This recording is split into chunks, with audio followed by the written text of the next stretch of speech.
Good evening everyone, welcome to my channel and it's me again ang inyong Jesmosong Kaaldo Vlogger. So gusto ko munang magpasalamat sa inyong lahat sa mga walang sawang tumatangkilik, nanonood, sumusuport at sumusubaybay ng mga content ko here on my YouTube channel. So wag ninyong babaktawan o lalaktawan tong ating main topic ngayong araw. I'm sure na hindi ninyo pagsisisihan na pinanood nyo to mula umpisa hanggang hulihan, and syempre wag kayong mag-i-skip ng segment, buuin nyo to start to finish, and syempre pakishare to, okay, sa Facebook, Twitter, Instagram, and sa Facebook groups natin. So eto na, dumako na tayo sa ating main topic for today's video. Nako, pag si Clowny ang nagsuot ng ganyang two-piece, ay nako, makikita ang tunay niyang katawan at syempre malamapan niya dun sa likod. So ito na guys, watch this, mamaya ipapaliwanag ko sa inyo ng buong buo. So ito na guys, watch this. At kung nakita nyo na ngayon yung recap, so once again si TTO sa mga admins. So dumako na tayo sa ating main topic for today's video.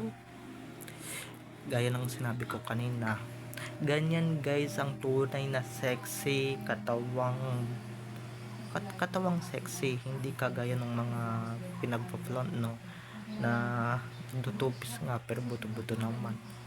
Eto lang guys, try ninyong pagsuotin ng ganyan si Clowny. Tignan natin, medyo may muscle yun, at saka pangit pag siya'y nagdala, yak. Diba? Subukan ninyong pagganyanin si Clowny, kundi pagtatawanan niya ng sambayanan. Pagtatawanan niya ng buong mundo, pagtatawanan niya ng sambayanan, at syempre pagtatawanan niya ng ADN sa Twitter, nako. Tapos mga ganyang body talaga guys ang nagsusot ng mga ganyang outfit or ng mga ganyang suotan, hindi yung, 'di ba, like i-compare natin dito kay Sakang na medyo naggagaganyan din, halatang halata naman na buto-buto, 'di ba? Yung sexy guys is yung may laman, okay, yung medyo may taba-taba ng konti, hindi kagaya nung isa na halatang buto-buto, yak. 'Di ba, parang dinamitan lang yung buto, hello. Tapos 'di ba, si Main makinis, walang tinatagong chismis, pero pag si Clowny ang pinasot niya ng ganyan, ay tapos pinakita pa yung likod niya, nako, talagang ma-flaunt talaga yung chismis sa kanyang mukha, hindi, sa kanyang likod, na hindi niya madalas pinapakita kasi nga mabubukelya.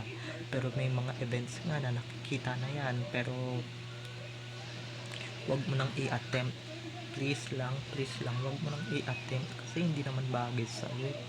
Para pong si KB na nagsusot yan na yan, medyo trying hard naman, na hindi naman sexy at hindi naman masyadong kagandahan yung katawan, di ba?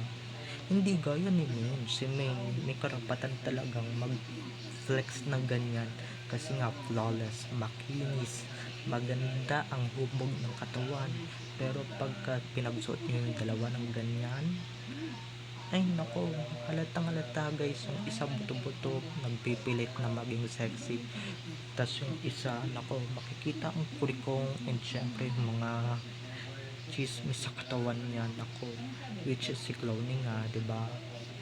Makikita yung mga kaitiman niya, at saka hindi naman diretso yung kulay niya, si May diretso din yung kulay niya, no, diretso yung kulay niya, maganda yung hubog ng katawan.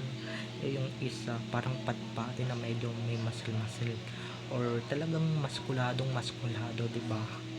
Yung mga yung figure ni katawang lalaki yung figure ni Clowny, hindi katawang babae.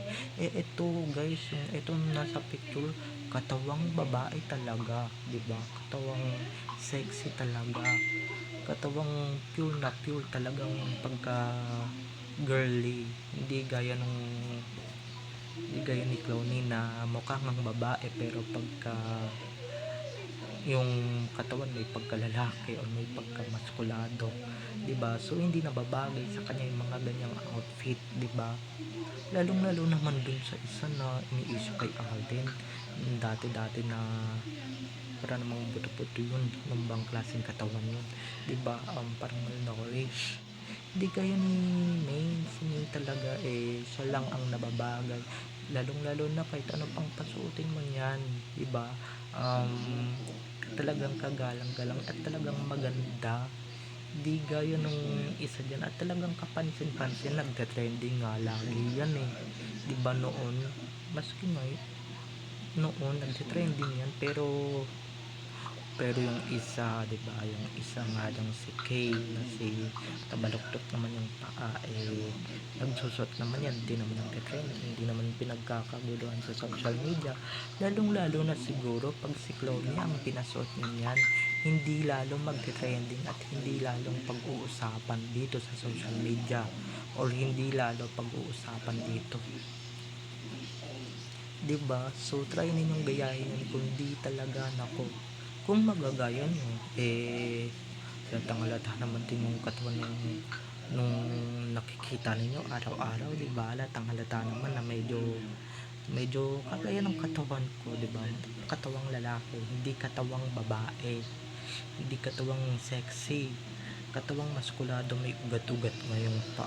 Itong nasa picture, makinis yung legs, walang walang muscle sa legs, walang muscle yung sakong niya, yung di ba yung binti niya, walang muscle yung braso, di ba? Apaka sexy, napaka malaman, di ba? Naku guys, hirap na lang talaga pagkumparahin yung babae sa lalaki, lalong lalo na kung nagpa-trans ka, di ba? Kung nagpa-retoke ka or whatever, pero lahat palpak, di ba? Yung islalo guys, hindi ginaya pa yung suot ni May nung 2017 na, pero hindi naman nag-trending, di ba? Hindi naman nababagay sa kanya, pero lahat ng mga two-piece swimsuit, lahat ng yan, bathing suit, bagay kay May binabagayan lang talaga yan. Pero kung hindi ka naman maganda at kung trying hard ka, ay naku, wag mo nang gaya, wag mo nang ipilit please, diba? Talagang hindi naman nagte-trending nagsusot ng or gagaya kay Min, hindi naman nagte-trending nung siya'y nagsusuot.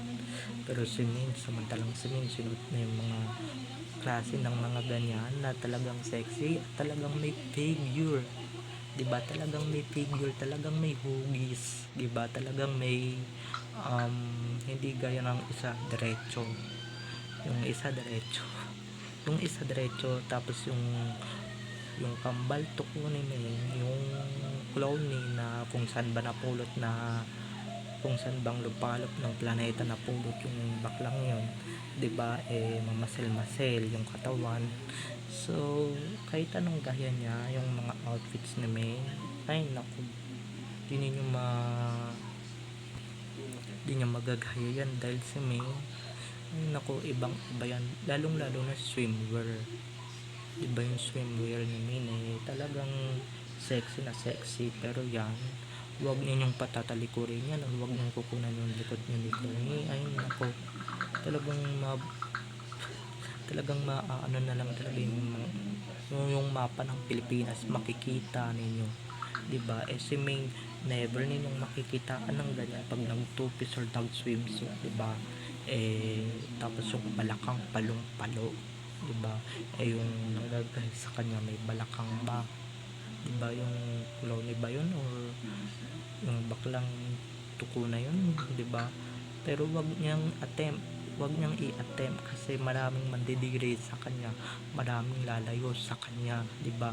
Kasi yung mga nagbabalak na gayahin yung outfits namin, hindi ninyo magagaya yan, hindi din kayo makakapagpa-trending ng mga ganyan, lalong lalo na guys yung mga outfitan noon namin, never ninyong magagaya kahit nasabihin yung sex pa kayo or whatever, dahil nag-iisa lang talaga ang Main Mendoza. Okay? So, babay na mga ka-ADN. I love you all. Have a nice day. Keep safe and God bless. At talagang may binabagayan lang yung outfit. Kung hindi ka sexy at kung mukha kang patpat ay wala, di ba? So, babay na. I love you all. Have a nice day. Keep safe and God bless everyone. Bye-bye.